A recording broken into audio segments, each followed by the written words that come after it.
I sat down with Evelyn Clark about 2 months ago when I first started working on this story. Sadly, she died last week. Her family agreed to let us share her interview in the hopes that Dexter Diggles' killer will finally be found.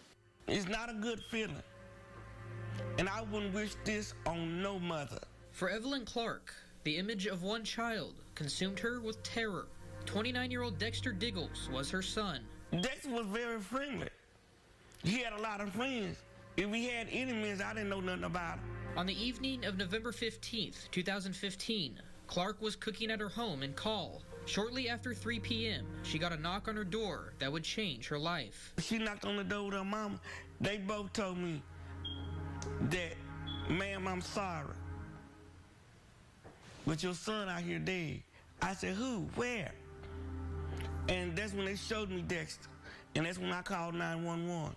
Clark found her son lying on the ground near his car. It haunts me. I still stay up at night. I stay up every night. I can't sleep at night. I have not slept since Dexter died.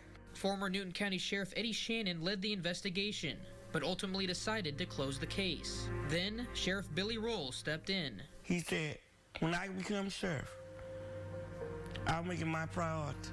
And he opened the case. I had dealings with this lady when I was running for sheriff, and she made several contacts with me to see if once we got into office, if we could get involved in it, and of course we did.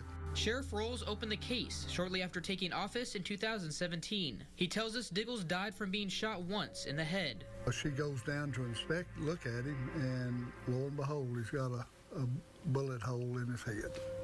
Went from one side to the other. In the summer of 2017, the Newton County Sheriff's Office had a person of interest. That fell through, and now deputies are back to square one.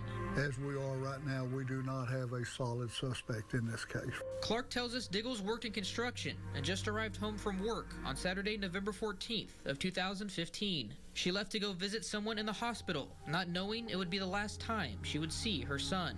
I took him to work Saturday morning and picked him up Saturday evening, brought him home, and I said, baby, I'm finna go see my pastor in the hospital. He said, okay, mama.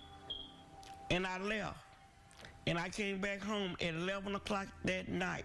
Sheriff Rolls believes Diggles was shot and killed sometime Saturday night, but wasn't discovered until Sunday evening. The car was there. He was laying on the off side of the car from where she pulled in, and didn't see Dexter laying there. He was right here. Clark felt her son wasn't killed outside her home, but dropped off. You know how you just lay a baby down? That's how Dexter was laid down. His clothes weren't disturbed or nothing. The person who killed Diggles is still out there. Even though the police department tell me I'm okay, but I don't feel safe. I put a fence around my house.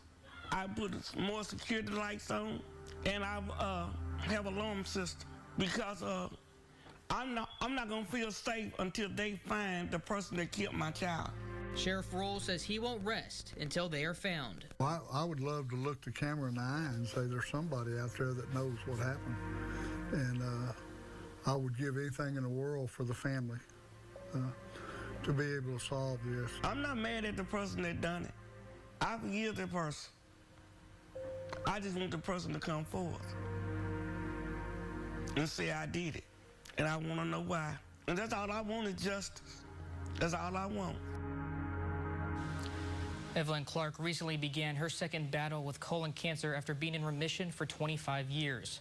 Again, she died last week. She was working on a book called The Silent Cry of a Mother.